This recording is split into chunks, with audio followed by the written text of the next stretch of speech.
বন্ধুরা চলে এলাম এই মুহূর্তের আবহাওয়ার একটি গুরুত্বপূর্ণ আপডেট নিয়ে। ইতিমধ্যেই বঙ্গোপসাগরে একটি গভীর নিম্নচাপ তৈরি হওয়ার সম্ভাবনা রয়েছে, যেই নিম্নচাপের হাত ধরে আগামী 10ই জুনের পরেই কিন্তু আমাদের পশ্চিমবঙ্গের দক্ষিণের জেলাগুলিতে বর্ষা প্রবেশ করতে চলেছে। তবে এই মুহূর্তে দক্ষিণবঙ্গে সেভাবে বৃষ্টিপাতের সম্ভাবনা না থাকলেও থাকছে তাপপ্রবাহের সতর্কবার্তা। বেশ কয়েকটি জেলায় রয়েছে হাই অ্যালার্ট তাপপ্রবাহের, পাশাপাশি বাংলাদেশেও রয়েছে তাপমাত্রার সতর্কতা। অন্যদিকে আমাদের উত্তরবঙ্গ অসমের দিকেও কিন্তু এই মুহূর্তে রয়েছে তাপপ্রবাহের সতর্কতা।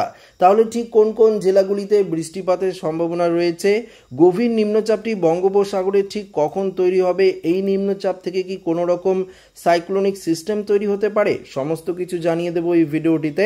তো আশা রাখবো ভিডিওটি প্রত্যেকেই প্রথম থেকেই শেষ পর্যন্ত মনোযোগ সহকারে দেখবেন, এবং যারা নতুন রয়েছেন এখনও আমাদের চ্যানেলটিকে সাবস্ক্রাইব করেননি অবশ্যই চ্যানেলটিকে সাবস্ক্রাইব করে পাশের দেওয়া বেল আইকনটিকেও প্রেস করে অল নোটিফিকেশনটিকে বাজিয়ে দেবেন। তো বন্ধুরা, উপগ্রহ চিত্রের মাধ্যমে আমরা এই মুহূর্তে যেটা পরিস্থিতি সেটা আপনাদের সামনে তুলে ধরার চেষ্টা করছি। আমরা র্যাডারে চলে যাব, সেখান থেকে আরও বিস্তারিতভাবে দেখে নেওয়ার চেষ্টা করব র্যাডার থেকে। তো এই মুহূর্তে র্যাডার থেকেও যেটা দেখতে পাচ্ছি, কলকাতা সংলগ্ন বেশ কয়েকটি জেলায় কিছুটা মেঘলা আকাশ রয়েছে। দেখতে পাচ্ছেন কলকাতার আশেপাশে বেশ কয়েকটি জায়গায়, নিউ টাউন, বজবজ, কলকাতা, এদিকে কিন্তু আমরা কিছুটা মেঘলা আকাশ কিন্তু পরিষ্কার দেখতে পাচ্ছি। এই দেখতে পাচ্ছেন একদম আমরা র্যাডারের মাধ্যমে একদম সরাসরি উপগ্রহের মাধ্যমে দেখতে পাচ্ছি যে একদম রাজপুর, এদিকে সোনাপুর দেখতে পাচ্ছেন, এদিকে এই যে জায়গাগুলি রয়েছে দেখতে পাচ্ছেন কলকাতা থেকে শুরু করে সাউথ দমদম, এদিকে কিন্তু কিছুটা মেঘ অগ্রসর হচ্ছে। আপনারা এই মুহূর্তে যদি দেখেন তাহলে লক্ষ্য করতে পারবেন যে মেঘ কিন্তু অগ্রসর হচ্ছে। এদিকে দেখতে পাচ্ছেন বারুইপুর থেকে শুরু করে এই যে জায়গাগুলি রয়েছে এখানে মোটামুটি আমরা দেখতে পাচ্ছি মেঘ অগ্রসর হচ্ছে। একদম সরাসরি র্যাডারের মাধ্যমে কিন্তু আপনাদেরকে দেখানোর চেষ্টা করলাম, পরিষ্কার দেখতে পারলেন। অন্যদিকে যদি আপনারা দেখেন তাহলে আরও একটু দেখতে পারবেন যে এদিকে অন্যদিকে আমাদের উত্তরবঙ্গের দিকেও মোটামুটি এই মুহূর্তে আকাশ পরিষ্কার রয়েছে, তাপমাত্রা সতর্কতা।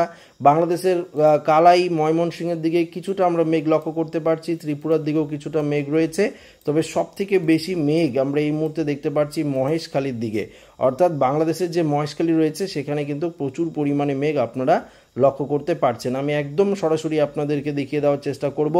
এখানেও যদি আমরা দেখি তাহলে দেখতে পাচ্ছেন যে চাকুরিয়া থেকে শুরু করে সাহেবখালী থেকে শুরু করে এদিকে কুতুবদিয়া দেখতে পাচ্ছেন। একদম সরাসরি আপনাদেরকে দেখানোর চেষ্টা করছি র্যাডারের মাধ্যমে যে কুতুবদিয়া থেকে শুরু করে মহেশখালী, থানাচি থেকে শুরু করে অর্থাৎ চট্টগ্রাম বিভাগে এই মুহূর্তে আমরা মেঘ লক্ষ্য করতে পারছি, এবং বৃষ্টিপাতও কিন্তু এই মুহূর্তে কিছুটা থাকছে। তবে আসুন বৃষ্টি বজ্রমুট করে এই বিষয়টা আপনাদেরকে একদম পরিষ্কারভাবে ক্লিয়ার করে বুঝিয়ে দেওয়ার চেষ্টা করি।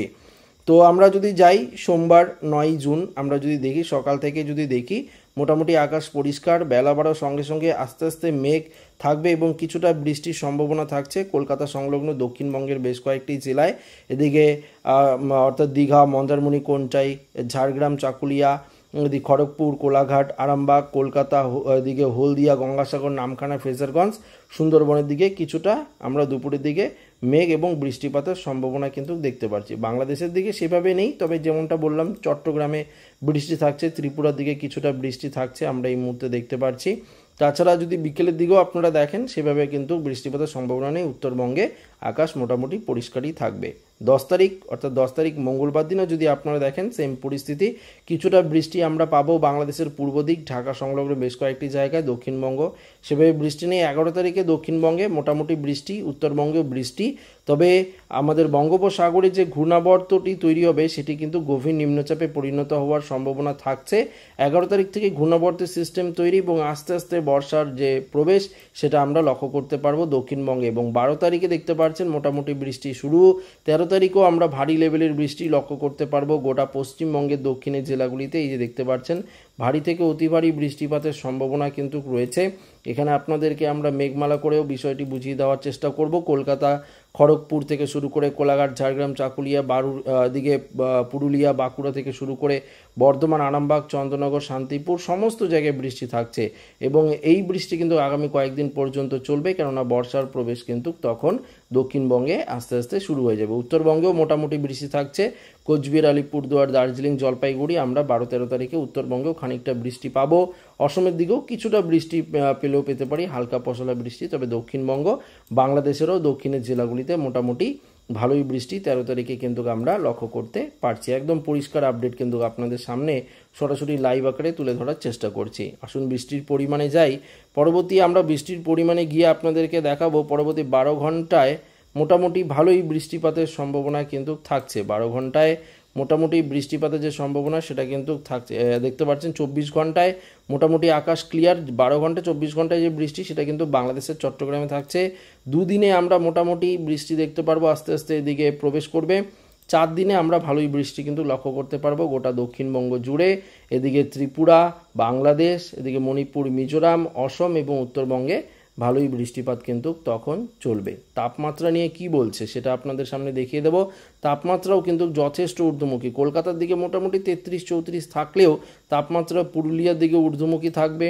এদিকে দেখতে পাচ্ছেন দুর্গাপুরের দিকে ঊর্ধ্বমুখী, আসানসোল, চিত্তরঞ্জন, সিউড়ি এদিকে 37-38 ডিগ্রি তাপমাত্রা থাকার সম্ভাবনা। দমকা, নলহাটি এদিকেও 37 ডিগ্রি। মুর্শিদাবাদের দিকেও তাপমাত্রা প্রায় ঊর্ধ্বমুখী বলতে পারেন। এদিকে মালদার দিকেও তাপমাত্রা ঊর্ধ্বমুখী থাকবে। 2 দিনাজপুর এদিকেও মোটামুটি 34-35 এবং উত্তরবঙ্গের তাপমাত্রাও কিন্তু 34-35-এর ঘরেই থাকার সম্ভাবনা। অসমের দিকেও মোটামুটি ভালোই গরমের সম্ভাবনা রয়েছে, তাপমাত্রা মোটামুটি 34-35। বাংলাদেশের রংপুর উত্তর দিকেও 34-35 থাকবে। ঢাকাতেও 34-35, সিলেট, ময়মনসিংহ 34, এদিকে খুলনা 35, বরিশাল 34 ডিগ্রি রয়েছে। ত্রিপুরাতেও আমরা 33-34-এর ঘরেই তাপমাত্রা, অর্থাৎ সমস্ত জায়গায় তাপমাত্রা প্রায় ঊর্ধ্বমুখী আমরা লক্ষ্য করতে পারছি। পরবর্তীতে 10 তারিখও তাপমাত্রা মোটামুটি একই রকম থাকবে। যখন বৃষ্টি প্রবেশ করে ফেলবে, ধরুন ওই 12-13 তারিখ থেকে আস্তে আস্তে তাপমাত্রা কিন্তু কমতে থাকবে, তখন বৃষ্টি মোটামুটিভাবে প্রবেশ করবে, তাই তাপমাত্রার পারদ কিছুটা কিন্তু কমে যাওয়ার সম্ভাবনা থাকছে। তো আশা করি আপডেটটি প্রত্যেকের ভালো লেগেছে। আপডেটটি এখানে শেষ করছি, পরবর্তী নতুন আপডেটে দেখা হবে। তো ভিডিওটি ভালো লাগলে লাইক করে নেবেন, বন্ধুদের সাথে শেয়ার করে নেবেন এবং যারা নতুন রয়েছেন অবশ্যই আমাদের চ্যানেলটিকে সাবস্ক্রাইব করে নেবেন। ধন্যবাদ।